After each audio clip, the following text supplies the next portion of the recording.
자, 문제풀이 1, 2회차 공개첨삭 시작해 보도록 하겠습니다. 공개첨삭에서는 뭐 목차나 뭐 내용에 대한 설명이나 이런 부분들은 빼고요.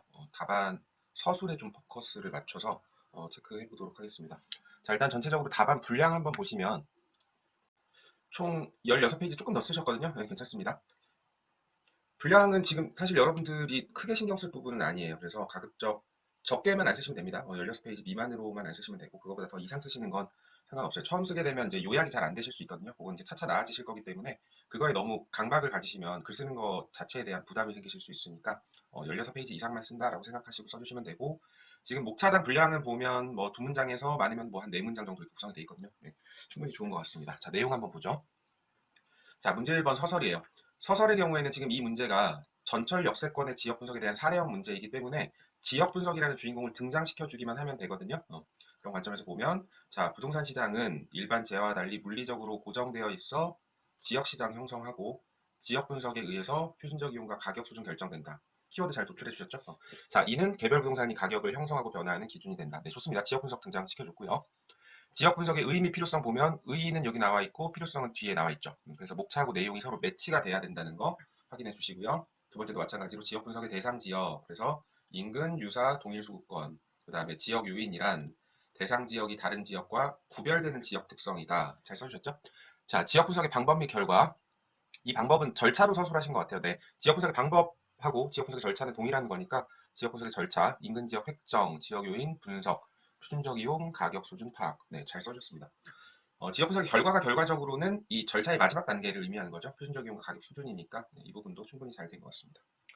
자, 전철 역세권의 지역 분석, 지역 요인의 변화에서 사회적 요인 측면과 경제적 요인 측면 나눠 써주셨고요. 사회적 요인 측면에서 유동 인구, 경제적 요인에서 산업 수요 잘 써주셨는데 이 부분에서 이제 조금 아쉬운 부분은 이 문제 자체가 지금 전철 역세권이란 말이에요. 전철 개통인데 전철 개통이라는 뭐에 대한 내용이 없다? 그렇죠. 자연적 요인에 대한 부분이 빠져 있다는 게 조금 아쉽죠. 그러면 자연적 요인 먼저 서술해 주시고 사회적 요인, 경제적 요인 갔으면 어떤 요인에서 시작해서 복합적으로 영향이 전개되는지 그런 부분까지 좀 잘 나왔을 텐데 그런 부분이 조금 아쉬운 것 같아요. 자, 표준적 이용의 변화. 자, 인구랑 산업이 변화함에 따라서 상가들이 입점할 수 있고 상업용으로 변화할 것이다. 자, 여기서는 단순히 뭐 상가들이 입점한다라고 표현하시는 것보다는 그걸 써주시는 게 좋겠죠. 인구가 늘어나니까 고밀도 이용이 시작된다. 뭐 집약적 이용이 시작된다. 이런 식으로 내용을 써주시는 게 상가라는 일종의 표현인 거고 원인이 되는 고밀도나 집약적 이용에 대해서 써주셨으면 좀 더 좋았을 것 같아요. 자, 가격 수준의 변화. 전철 개통, 인구 유입, 고용 증가, 자연적 요인에서 사회적 경제적 요인으로 복합적으로 작용하게 되고 가격 수준은 높아질 것으로 판단된다. 그렇죠? 이게 결론이에요. 가격 수준은 높아질 것이다. 잘 지적해 주셨고요. 자, 접근성 개선의 의. 접근성 개선이란 대상 부동산이 위치하는 장소에서 다른 장소에 도달하는 데 소요되는 시간 등 상대적인 비용이 감소하는 것을 말한다. 정확하게 표현하면 상대적인 비용이라기보다는 접근 비용이라는 표현을 쓰는 게 더 낫겠죠. 접근 비용. 접근 비용을 의미한다. 보통 거리가 가까우면 접근성이 좋으나 반드시 거리와 비례하는 것은 아니다. 예, 좋은 표현이고요. 부동산 시장의 의의 분류 잘 써주셨고요. 접근성 개선이 비도시 부동산 시장에 미치는 영향. 자, 접근성 개선에 따른 수요 증가. 전철 개통으로 도심까지 접근성이 개선됨에 따라 주거지의 범위가 교외로까지 확장될 수 있다. 따라서 비도시 주거용 부동산에 대한 수요는 증가할 것이다. 수요 증가. 결론 잘 써주셨는데 조금 아쉬운 부분은 이 부분이에요. 주거지의 범위가 교외로까지 확장될 수 있다. 맞는 표현이긴 한데 여기서는 정확하게 효용이라는 단어를 활용하시는 게 중요합니다. 효용이라는 단어. 그러면 이걸 활용하게 되면 주거지로서의 효용이 증가한다. 라고 표현해 주시면 훨씬 더 정확한 표현이 되겠죠. 그러니까 저희는 이론 답안을 쓰는 거기 때문에 이론적 용어를 최대한 활용해서 답안을 구성해 주시는 거, 그거 정도만 신경 쓰시면 될 것 같습니다. 자, 수요 증가에 따라서 거래량 활발해질 것이고 가격도 증가할 것이다. 이것도 포인트. 거래량과 가격에 대한 내용이 나와 있죠. 자, 그 다음에 상업용 부동산 시장에 미치는 영향. 상업용 부동산 시장은 접근성 개선으로 인해 수요가 감소할 수 있다. 수요가 감소한다라기보다는 공급의 범위가 넓어지는 거죠. 그래서 얘는 상대적 희소성이 완화될 수 있다. 수요의 측면이 아니라 공급적 측면인 거예요. 수요가 감소할 수 있다기보다는 공급의 범위가 넓어지기 때문에 상대적으로 희소성이 완화될 수 있다. 그 이유는 뭐다? 도심지에서 소비하는 걸 선호하기 때문이다. 잘 써주셨고요. 자, 수요가 감소하면이 아니라 공급의 범위가 넓어지면 공급 증가에 따라. 그러면 여기는 지금 수요 감소에 포커스를 맞췄기 때문에 뒷부분이 연쇄적으로 달라질 수 있겠죠. 그죠? 신규 공급이 이루어지지 않는 건 맞지만 아무튼 수요 감소가 아니라 공급 증가이기 때문에 거래량은 알 수 없다가 되겠죠. 거래량 감소가 아니라 거래량은 알 수 없다. 자, 결어. 부동산 시장은 다양한 가치 형성 요인들이 복합적 작용이다. 잘 짚어주셨고요. 동태적 분석이 요구된다. 자, 시계열적 측면에 동태적 분석이 요구된다. 사실 현재 파트에서는 꼭 맞지 않는 내용일 수도 있는데 동태적 분석은 사실 일반적으로 써도 굉장히 무난한 답안이 되기 때문에 여러분들도 마찬가지로 결어에서 특별한 내용이 잘 떠오르지 않는다라고 하면 지역 분석과 관련해서는 동태적 분석을 짚어주시는 것도 좋을 것 같습니다. 자, 문제 2번 볼게요. 서설. 주택시장의 건축 경기는 일반 경기와 역순환적 현상을 보인다. 이건 처음 장 딱 읽으면서 어라 이렇게 하게 되는 거예요. 이 문제가 경기 변동에 대한 문제가 아닌데 이 주어 자체를 주택시장의 경기로 시작해버리니까 이 문제에서 왜 갑자기 경기가 나오지라는 느낌을 주거든요. 이 문제는 그냥 주택시장 자체의 변동의 문제이기 때문에 경기에 대한 언급을 하는 것보다는 금리나 그냥 시장의 수요 공급 측면에서 조금 좁혀서 접근해 주시는 게 좋겠죠. 그리고 내용 자체도 사실 맞진 않아요. 역순환이라기보다는 건축 경기가 선행하는 거죠. 선후행 관계. 보통 이제 전체적인 경기를 부양하기 위해서 건축을 활용하는 경우가 굉장히 많잖아요. 그래서 역순환이라기보다는 선행 관계에 있다라는 표현 해주시는 게 오히려 더 좋을 것 같아요. 자, 문제의 주인공인 금리 등장시켜 주셨고요.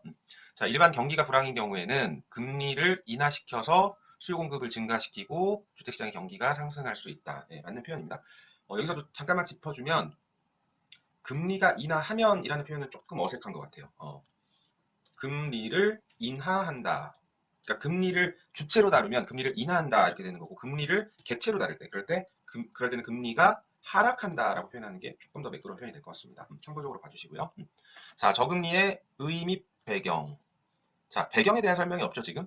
제목에는 배경이라고 되어 있는데 배경에 대한 설명이 없어요. 이렇게 되면 제목이랑 내용의 미스매치가 발생하는 거죠. 자, 저금리란 빌리는 돈에 대한 가격이 낮아진 것을 말한다. 약간 이렇게 구어체적인 표현보다는 문어체적으로 써주시는 게 좋겠습니다. 예를 들면 뭐 차입금에 대한 이자 비용이 줄어든 것을 의미한다. 뭐 이 정도의 표현. 그 다음에 부동산 수요에 대한 기회비용. 이것도 수요에 대한 기회비용이라는 말보다는 부동산 투자에 대한 기회비용이라는 표현을 많이 써요. 그죠? 투자에 대한 기회비용이 낮아져 부동산의 상대적인 투자 수익률이 증가했음을 의미한다. 얘기하는 이 상대적인 투자 수익률은 그걸 의미하는 거죠. 그 화폐 시장과 자산 시장을 비교해서 봤을 때 화폐 시장의 금리가 내려가게 되면 상대적으로 자산 시장의 수익률이 상대적으로 높아진다는 걸 의미하는 겁니다. 자, 주택 시장의 의 및 분류, 주택 시장의 분류. 자, 이것도 내용이 좀 그렇죠? 주거용 부동산을 세분한 하위 개념이 아니라 얘도 부동산 시장의 용도별 하위 분류 이런 식으로 써주시는 게 맞겠죠? 주거용 부동산 시장을 쪼갠 게 아니라 부동산 시장을 쪼갠 게 주택 시장인 거니까. 자, 매매 시장에 미치는 영향. 시장 이자율이 하락하면 자금이 풍부해져서 유효 수요가 증가하고 유효 수요가 증가하면 수요가 증가해서 가격과 거래량 증가한다. 예, 잘 써주셨고요. 신규 공급 증가. 공급 또한 저금리 기조에 따라 자금 융통을 할 수 있어서 공급이 활발해질 것으로 예상된다. 수요와 공급이 모두 증가하면 가격과 거래량이 모두 증가하는 게 아니라 가격은 알 수 없고요. 가격은 알 수 없고 거래량이 증가한다. 라고 표현을 해주시면 되겠습니다. 자, 임대시장에 미치는 영향. 금리 인하는 임대시장의 수요자들과 기존 공급자들에게 큰 영향을 미치지 못할 것으로 생각된다. 네, 맞고요. 다만 임대시장에서 신규 공급은 좀 다르다. 신규 공급은 자금 융통이 수월해지기 때문에 소폭 상승할 것으로 판단된다. 이 부분도 결과를 명확하게 서술해 주셔야 돼요. 지금 신규 공급 증가죠. 신규 공급 증가에 따른 결과. 장기적으로 어떻게 될 것이다. 공급이 증가하게 되면 은 하락이죠. 근데 여기 임대시장이니까 임대료는 하락. 결과에 대한 서술까지 명확하게 해주시고 결어를 안 써주셨어요. 결어 누락. 결어를 안 쓰면 뭔가 논리를 전개하다 마무리를 안 짓고 끝내는 느낌이 들어요. 채점하는 사람 입장에서. 그래서 결어를 반드시 작성해 주시기 바랍니다. 자, 문제 3번 보겠습니다. 문제 3번에서는 주인공이 핵가 조카와 출산율 저하죠. 그러면 단순히 키워드만 보더라도 출산율 저하, 핵가 조카 등장을 시켜줬고요. 얘네들의 관계인 다양한 가치 형성 요인들의 상호 결합, 그렇죠? 상호 결합 잘 짚어주신 것 같아요. 자, 주거용 부동산 시장의 의 분류. 이게 반복하다 보면 자동적으로 암기가 되죠. 네, 의 분류. 그다음에 주거용 부동산 시장의 가격 형성 요인, 자사, 경행 잘 언급해 주셨습니다. 자, 출생률 저하의 출생률이란 전체 인구수에 대해 1년 동안 새로 태어나는 인구수의 비율. 출생률 저하는 고령화 인구 감소와 밀접한 관련이 있다. 밀접한 관련이 있다라는 표현보다는 좀 더 정확하게 인구 감소에 영향을 미친다라고 써주시는 게 좋겠죠. 자, 매매 시장의 변화. 인구가 감소하면 전체 소득이 감소할 수 있고 유효 수요 감소, 수요 감소, 거래 위축. 좋은데요. 소득 감소 이전에 그냥 수요 자체 축소죠. 수요의 축소, 감소. 유효 수요를 언급하지 않아도 이미 수요가 감소하고 있다는 거. 자, 임대 시장에 미치는 영향, 출생률 저하에 따른 고령화의 영향으로 임대 수요는 감소할 것으로 생각된다. 이 부분 좀 어색하죠. 고령화랑 임대 수요는 직접적인 연관이 없잖아요. 그래서 고령화랑 임대 수요가 만약에 영향이 있다면 어떤 부분에서 임대 수요가 감소하는지. 고령화가 됐는데 왜 임대 수요가 감소하지? 나이가 많은 분들은 임대로 살면 안 되는 건가? 그렇죠? 논리가 어색하죠. 그래서 고령화 임대 수요 감소가 어떤 관계가 있는지 논리가 빠져 있게 되면 굉장히 어색한 답안이 될 수 있습니다. 봐주시면 되고요. 자, 핵가족화에 의해 핵가족화란 한 쌍의 부부, 미혼 자녀, 가족 규모가 축소되는 사회적 현상이다. 가족 규모가 축소됨에 따라 가구 수의 증가가 이루어진다. 맞는 표현이죠? 자, 매매시장의 변화. 가구 수는 증가하고 가구의 소득은 감소한다. 그런데 결론이 수요의 변화가 크지 않을 것으로 생각된다. 이렇게 나오면 안 되겠죠. 왜냐하면 상반된 두 가지 요인이 나왔기 때문에 여기서는 한쪽으로 결과를 끌고 가기보다는 어떻게 양자의 상호작용에 따라 수요가 결정될 것으로 이런 식으로 써주시는 게 낫겠죠. 자, 그리고 일부 소형 평형의 경우에는 수요가 증가할 수 있다. 맞는 표현이고요. 자, 1인 가구 증가와 핵가족화의 가속화에 따라서 효용을 증가시킨다? 효용을 증가시킨다는 표현은 좀 어색한 것 같아요. 1인 가구가 늘어나고 핵가족화가 시작되면 그냥 수요 자체가 늘어나는 거지 기존에 있던 수요가 뭔가 효용이 증대돼서 늘어나는 건 아니거든요. 그렇죠? 그러니까 수요 자체가 늘어나는 거기 때문에 이것도 효용을 증가시킨다기보다는 그냥 수요 자체가 늘어나는 거니까 임대시장 수요 증가한다라고 써주시면 충분할 것 같고요. 자, 이에 따라 중소형주택이 선호될 것이라고 판단된다. 네, 맞는 표현입니다. 자, 감정평가의 의의 절차, 감정평가의 의의, 그다음에 절차, 토지 등 경제적 가치, 가액, 그렇죠? 기처, 대, 자자, 평 다 들었죠? 네, 잘 써주셨고요. 지역 분석 시 유의사항, 지역 분석의 의의 써주시고 유의사항이 있는지만 보면 돼요. 지역의 인구와 가구 등 지역 요인을 면밀히 분석해 지역의 표준적 이용을 결정하는 데 반영하여야 한다. 자, 이 부분도 유의사항이기 때문에 어미 자체를, 서술어 자체를 유의하여야 한다. 무엇에 유의하여야 한다. 이런 식으로 마무리를 해주면 조금 더 답안이 눈에 잘 들어올 것 같아요. 인구와 가구를 매치시켜 주신 건 잘하셨고요. 자, 개별 분석에 의의 들어있죠? 그 다음에 개별 분석 시 개별 부동산 차원의 구체적 가격에 영향을 미치는 면적이나 구조가 왜 나오죠? 면적은 관련성이 있을 수 있죠. 앞에서 계속 소형 평형 얘기를 했으니까. 그리고 이 면적에 대해서도 구체적으로 소형 평형의 면적이라는 거, 면적의 대소 뭐 이런 식으로 써주시는 게 좋겠죠. 정확하게 면적 등 가치 형성 요인을 분석해야 한다. 방식 적용 원가 방식의 정의 나와 있고요. 제조달 원가 산정 시 면적 마찬가지로 규모는 좀 어색한 것 같고요. 그다음에 부대 설비 보정 좋습니다. 비교 방식의 의의 사례 선택 시 면적 유의해야 되고 급매나 강매 이것도 필요 없는 내용이죠. 급매 강매 그러니까 사정 보정의 경우에는 출생률 저하나 핵가족하고는 무관하겠죠. 무관한 내용이니까.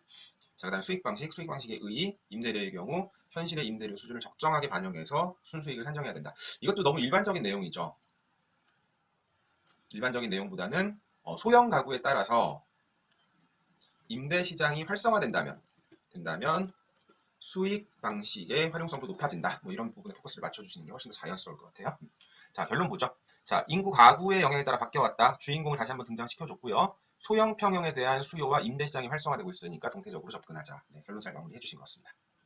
자, 4번 보겠습니다. 서설에 보유세율 등장하나 보죠. 자, 보유세율은 경제적 요인 아니죠. 이거 행정적 요인이죠. 행정적 요인이고 수요와 공급에 영향을 미쳐 가격 거래량 변화시킨다. 맞고요. 부동산 가격은 다양한 가치 형성 요인들의 상호 결합에 의해 발생한다. 그 중에 보유세율이 행정적 요인이다. 네, 맞죠? 자, 보유세율이란 보유에 따라 발생하는 세금을 말하고 보유세율 상승은 세금 증가를 의미한다. 잘 써주셨고요. 이런 부분은 굉장히 잘 쓰셨죠. 부동산에 관한 세금은 크게 취득, 보유, 처분 단계로 나뉘어진다. 이렇게 해서 미리 전수를 해주시고 거기서 이제 보유세를 등장시키는 방식. 이게 전형적인 어떤 탑다운 방식의 서술이죠. 굉장히 좋았습니다. 자, 그리고 나서 자, 부동산 시장의 의의 분류. 이건 앞에서 지금 계속 반복되고 있으니까 당연히 잘 쓰셨겠죠? 부동산 시장이란 권리, 교환, 가격, 임대료. 그렇죠? 추상적인 경제 공간. 분류, 매매, 임대 시장. 자, 매매 시장에 미치는 영향 볼게요. 자, 보유세율의 상승은 부동산 보유에 따른 기회비용을 증가시켜 유효 수요를 감소시킨다. 이는 수요 감소로 이어질 것이다. 가격과 거래량의 하락은 여기서 바로 나오시면 안 되고요. 뒤에서 공급 부분까지 서술한 다음에 이 공급 부분까지 서술하신 다음에 이 다음 단계 여기 나와주셔야 되겠죠. 가격은 자 공급 보유세율이 오르면 신규 공급 위축될 것이고 기존 공급도 매물 증가에 따라서 공급이 증가할 수 있을 것이다. 그렇죠? 신규 공급은 위축이고 기존 공급은 증가죠. 그래서 지금 신규 공급과 기존 공급을 구분해서 써주셨는데 아주 좋습니다. 공급을 서술해 주실 때는 신규 공급과 기존 공급을 구분해서 써주시면 굉장히 좋을 것 같아요. 자, 임대시장에 미치는 영향, 보유세율 상승과 관련해서 임대시장에는 큰 영향을 미치지 못한다. 임대시장에 영향을 미치지 못한다기보다는 임대시장 수요자에게 영향을 미치는 거죠. 수요자에게 미치는 영향이 적다. 정확하게 써주시고 임대시장 공급자들은 매매시장과 마찬가지로 신규 공급 꺼리고 기존 공급은 증가할 수 있다. 네, 잘 나눠주셨습니다. 이것도 마찬가지로 결론을 그래서 가격과 거래량 여기서 얘기하는 가격이라는 건 임대료가 되겠죠. 임대료와 거래량에 대한 결론을 제시해 주시면 훨씬 더 좋았을 것 같아요. 자, 문제 5번입니다. 세계 경제 위기와 부동산 시장을 등장시켜줘야 되겠죠. 국내 부동산 시장, 세계 경제 위기 둘 다 등장을 시켜줬어요. 세계화됨에 따라 국내 부동산 시장이 세계랑 맞물려 있고 세계 경제 위기로는 뭘 꼽을 수 있다. 이 부분은 약간 서론을 쓰다만 느낌이 좀 들어요. 왜냐하면 세계 경제 위기에 이런 게 있는데 오히려 앞뒤를 바꿔주셨으면 더 나았을 것 같아요. 그렇죠? 세계 경제 위기에 이런 게 있는데 세계화에 따라 국내 부동산 시장도 세계 경제 위기와 맞물려 있다. 그렇죠? 이건 오히려 앞문장과 뒷문장 순서를 좀 바꿔주셨으면 조금 더 매끄럽게 익혔을 것 같습니다. 자, 의의 배경 세계 경제 위기란 세계화로 인해 한 나라의 금융 위기가 다른 나라 경제에도 영향을 미치는 것을 말한다. 세계 경제 위기는 금리 인상과 밀접한 관련이 있다. 자, 배경은 맞는데요. 이 경제 위기의 의의는 좀 다시 한번 체크를 해주셔야 될 것 같아요. 자, 일단 경제 위기는 금융 위기, 뭐 보통은 금융 위기지만 금융 위기가 아닌 경제 위기도 있거든요. 그래서 금융 위기에다 국한시키시면 좀 곤란해요. 그래서 금리 인상도 밀접한 관련이 있는 거지 뭐 무조건 다 금리 인상인 건 아니거든요. 그래서 일반화해서 써버리면 채점하시는 교수님들이 볼 때는 이게 전부가 아닌데 라는 생각이 너무 세계 경제 위기를 좁게 보고 있는 거 아니냐라고 보실 수 있기 때문에 금융 위기나 금리 인상에만 포커스를 맞추지 마시고 물론 대부분의 위기가 금융 위기이거나 금리 인상에 따른 것은 맞죠. 맞는데 일반화하기는 조금 어렵다라는 부분입니다. 그리고 경제 위기에 의해 있어서도 금융 위기가 본질은 아니겠죠. 금융 위기가 본질은 아니기 때문에 본질 자체는 뭐다? 경제 행위의 본질, 생산, 투자, 소비의 위축을 의미하는 겁니다. 그게 무엇이 원인이든 간에 그래서 경제 위기의 본질인 생산, 투자, 소비의 위축에 좀 포커스를 맞춰서 경제 위기의 의의를 정확하게 좀 써주시는 게 좋을 것 같아요. 시장의 의의 분류, 시장 분류 네, 이거 계속 나오고 있고요. 상업, 공업 나눴고요. 자, 주거용 세계 경제 위기로 인해 금리가 인상되면 상대적인 투자 수익률은 하락해서 수요가 줄게 되고 부채 부담도 증가하니까 유효 수요도 감소하게 되고 총체적으로 수요가 위축돼서 가격 거래가 감소한다. 예, 잘 쓰셨고요. 상업용 부동산 시장 수요가 감소할 텐데 그 원인이 뭐다? 민간의 소비 감소에 따른 것이다. 그래서 상업용 부동산 시장도 위축될 것이다. 그래서 공실이나 미분양 증가할 것이다. 잘 써주셨죠? 자, 금리 인상에 따라 유효 수요가 감소하게 되면 더 이상 생산이 이루어지기 힘들다. 이 부분 좀 어색하죠? 네. 자, 사는 사람이 없으면 파는 것도 안 된다라는 말은 맞는데 그냥 수요 감소거든요. 그러니까 유효 수요라는 건 부동산처럼 이제 대단위의 대화에 대해서 얘기를 하는 거고 여기에서는 지금 공업용 부동산 시장이니까 공장에서 만들어내는 여러 가지 상품들을 의미하는 거잖아요. 굳이 유효 수요라는 말을 쓸 필요가 없죠. 그냥 경제 위기로 인해서 소비가 위축된다면 상품의 판매가 부진할 것이다라는 표현을 쓰면 되는데 여기는 지금 부동산의 수요 측면과 공업용 그 일반 기업 시장의 생산이 부진하다는 걸 두 가지를 묶어버리니까 굉장히 어색한 서술이 됐어요. 그래서 유효 수요 감소로 생산이 이루어지기 힘들다. 이런 표현보다는 소비 위축으로 인해서 생산 활동이 부진해질 수 있다. 판매가 부진해질 수 있다. 이런 식으로 좀 써주시는 게 좋을 것 같습니다. 자, 재고가 쌓이고 경제 성장 둔화될 수 있다. 이 부분도 마찬가지로 생산 활동의 부진. 네, 정확하게 표현하면 기업 활동의 부진을 어디로 연결시켜 주셔야 된다? 공업용 부동산 임대 수요 혹은 매매 수요의 부족으로까지 정확하게 연결시켜 주셔야 돼요. 근데 지금 이 부분에 대한 서술을 보면 기업 활동이 부진할 것이다라는 말은 있는데 그게 공업용 부동산의 임대 매매 수요에 어떤 영향을 미치는지가 정확하게 서술되어 있지는 않죠. 그래서 약간 쓰다만 느낌을 준다는 거예요. 그래서 그 부분 좀 유의해 주시면 좋겠습니다. 자, 감정평가와 3방식의 의의, 감정평가, 3방식의 의의. 자, 비교 방식의 의의가 누락됐어요. 자, 부동산 거래가 활발하지 않기 때문에 비교 방식 적용에 있어 사례 선택이 어려우니 그렇죠. 유의해야 한다. 잘 써주셨죠? 자, 제조달 원가 산정 시 건축비 지수 참고해서 최신 원가 써야 된다. 맞는 말이고요. 유의해야 한다. 자, 수익 방식. 장래 변동을 예측할 때 금리 인상의 영향 반영하고 순수익 변화 여부 유의해야 한다. 잘 써주셨죠? 그 다음에 검증 수단으로 활용될 수 있다. 잘 써주셨고. 환원율은 금리와 밀접한 관련이 있는 바 금리 인상으로 인한 환원율 상향 조정에 유의한다. 키워드 잘 잡아주셨죠? 자, 결론입니다. 최근 코로나 사태와 러시아발 전쟁으로 인해 소비가 줄어들어 수요가 위축되고 경기 침체에 대한 우려가 있다. 부동산 시장도 세계적 변화에 따른 동태적 분석이 요구된다. 변화, 동태적 분석, 그 다음에 최근의 상황까지 잘 써주셨습니다. 자, 1번부터 5번까지 작성해주신 답안에 대해서 전체적으로 같이 살펴봤고요. 채점을 하는 포인트가 어떤 포인트인지를 어느 정도 좀 공감하실 수 있었으면 좋겠어요. 그래서 제목과 내용이 맞는지, 내용에 키워드가 들어있는지, 내용에 잘못된 서술이나 논리적으로 맞지 않는 서술이 없는지, 네. 이것만 사실 해결하면 기본 이상의 답안지는 하고 있다라고 보시면 됩니다. 저희가 물론 이제 지금 충분한 시간을 들여서 답안을 작성하기 때문에 지금 어느 정도는 이렇게 좀 퀄리티가 있는 답안이 나온 거긴 한데, 이런 부분들을 계속 지금은 오랜 시간이 걸리지만 차차 연습하시면서 시간 줄여 나가시면 결국 지금 이 답안이 여러분들의 실력이 되는 거고, 기본 이상의 답안을 충분히 쓰실 수 있는 상태가 될 거기 때문에 꾸준히 연습해 주시면 좋겠습니다. 마치겠습니다.